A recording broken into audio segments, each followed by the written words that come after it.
Good afternoon, traders. Happy last day of January 2024. Hope you're having a fantastic Wednesday. I had a nice long chat with the other partners at Outlier today and talking about the upgrade that's coming soon. And if you go in our Discord and you go over to trade setup ideas, Mark, one of our founders, Mark here, one of our co-founders, went through and talked a lot about the upcoming signal upgrades, which is pretty darn cool. I'm very excited about that. I also got developer access today. And while the signals are not updated on there, a couple of the parts of the chart are on there. So I wanted to share that with you. I just thought it would look cool.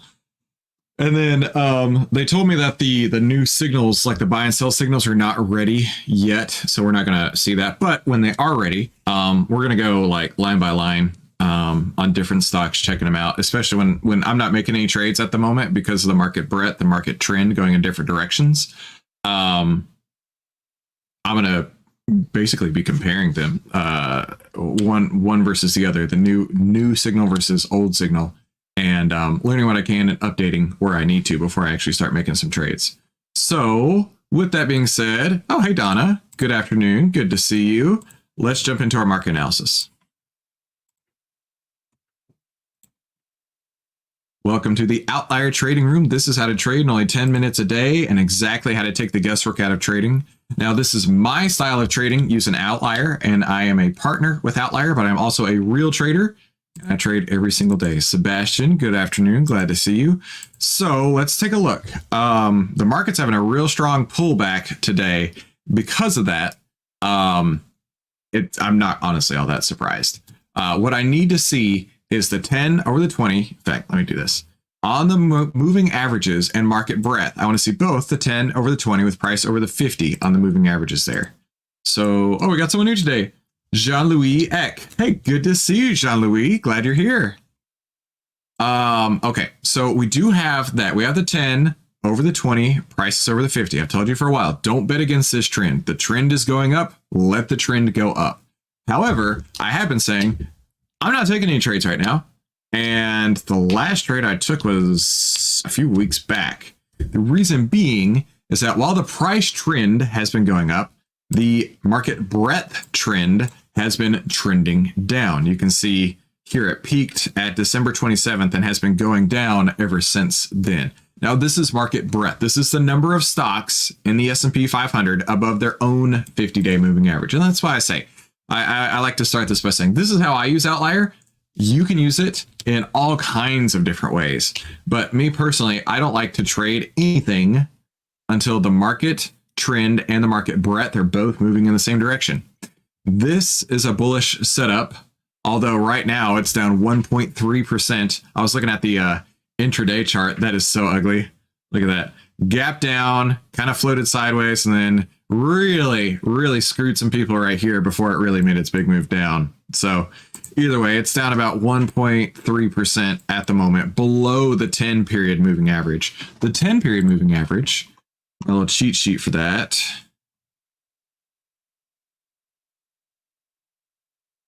Right here says the 10-period moving average is an indicator of the short-term trend. Closing below there means the short-term trend is actually pointing down. So that's why I use that as one of my main signals is the 10-period moving average. But I'm not going to be trading today. The 10 is over the 20, price is over the 50 on the price trend, but the 10 is under the 20, price is under the 50 on the market breadth trend. And as I've been saying the last few weeks, one of these is going to figure itself out. I would bet more on the market breadth. However, it can take a while, right? This is exactly what happened at the end of 2021 when we had that huge run up. Less and less stocks were making the less and less stocks were above their own 50-period moving average, meaning less and less were bullish. The breadth was getting weaker and weaker. And eventually it topped and then went down for a long time in 2022. Maybe we're seeing that now. Maybe. I don't know. But the point is that from my way to trade, I won't be taking the next step. It's a funnel, right? It's a top-down funnel. And so I won't be trading today, and I'm going to be waiting in cash for proper setups. How long? As long as it takes. But even though I'm not going to be trading today, we can take a look at some cool stuff inside of Outlier. What I want to show you here, so these two tabs are what we're talking about here. So this is current in Outlier. This is production right now. This is dev environment. The biggest thing you're going to notice right now are the shadings. And this is going to be across all the stocks out there. Is there's going to be periods of, well, this may not be the best example, but there's going to be big periods of green and big periods of red. This is NVIDIA. Maybe that's why, because NVIDIA's been on a huge run lately. The signal return on this is over 1,000%, 1,023%. Average holding period, 17 days. And I mean, just freaking awesome. But this still has the same buy and sell signals on the chart here. What you'll notice here is that we've got buy signals inside of green blocks. The way that that's going to be coded is that's going to be a strong buy. So if the stock is trending up inside of these green shaded areas, that's going to be considered a strong buy.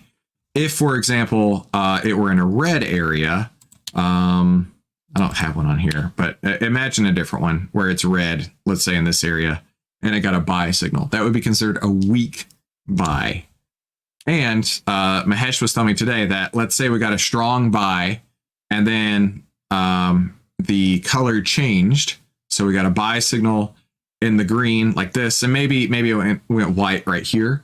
That strong buy would then get downgraded to a regular buy or maybe even a weak buy at that point, meaning now may not be the time to get in. It is a downgrade. So I'm really looking forward to that. I think that's pretty cool. That's what I want to showcase for you today. It's just we're going to have a lot more shading. We can pick a different stock. We can pick like Apple, I guess. So this is the regular environment. Dev takes a little bit longer to load, so we're going to let that load. While that's happening, we can pull up a couple stocks on here or any stocks that you want to take a look at. We can look at American Express. We can look at ConocoPhillips.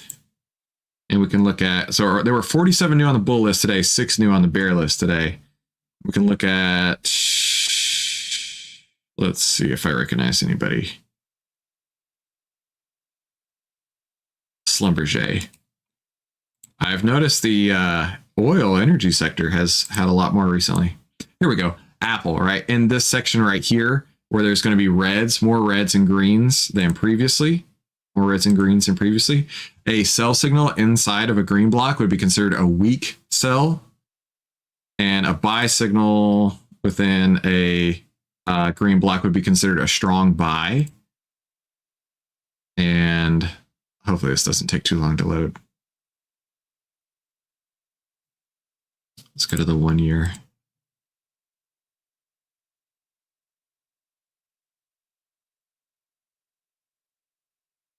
See these big periods of white. Basically, a lot of that white is going to be shaded in either in red or in green. Don't you just love when there's dead air while we're waiting for something? There we go. Look at all that green, right? See the big difference there, right? In this area, it's a huge buy. March 27th. It would have been a strong buy in this zone right there. And then it would have had a weak sell.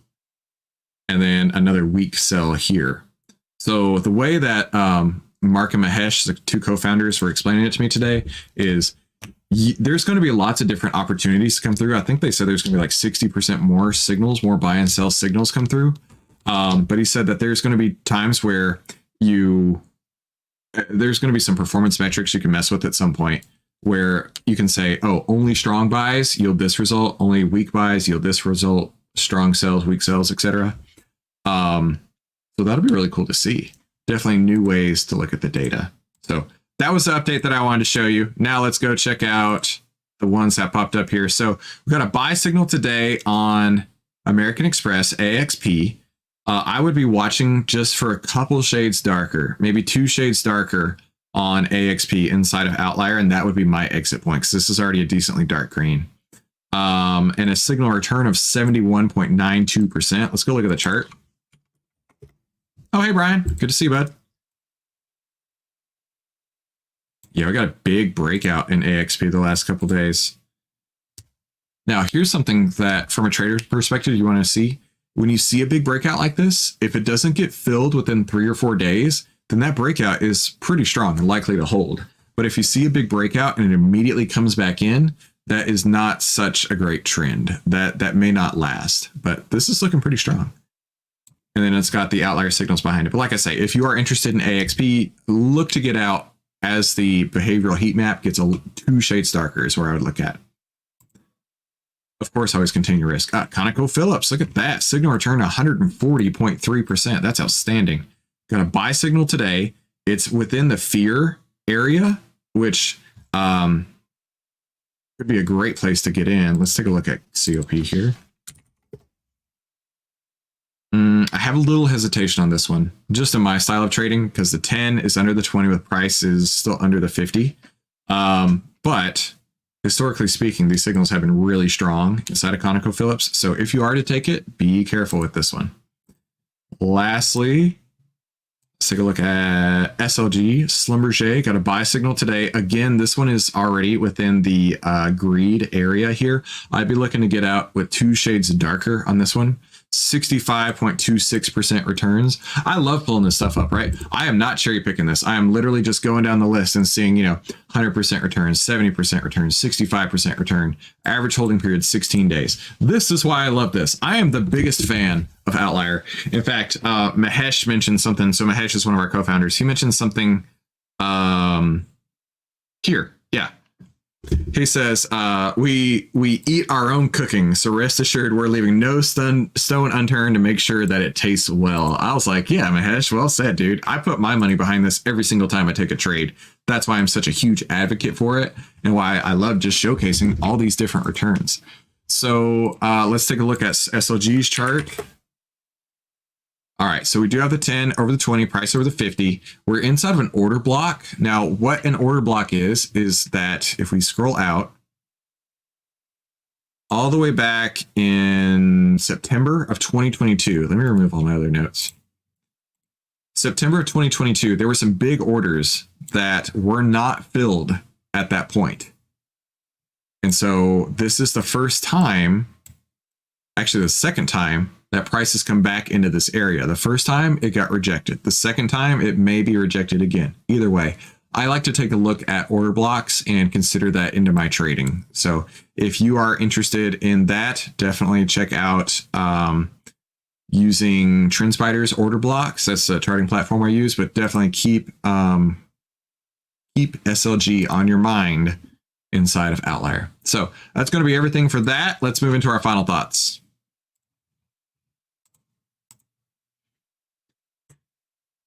All right, quote from Mr. Minervini himself: a good retail merchant doesn't hang on to dead merchandise, hoping a style comes back in vogue a year later. If he's smart, he marks it down, he gets it off the shelf as quickly as possible, and then looks to restock shelves on something that everyone wants to buy.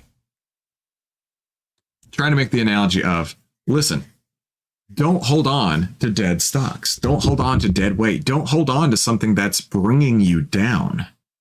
If you're smart, you'll get it off the shelf as quickly as possible. You'll take it out of your portfolio as quickly as possible. Yeah, it sucks to have a loser. Nobody said it's awesome to have losers. But getting it off the shelf as quickly as possible allows it to not hurt you as much as it could have. So get rid of that as fast as possible.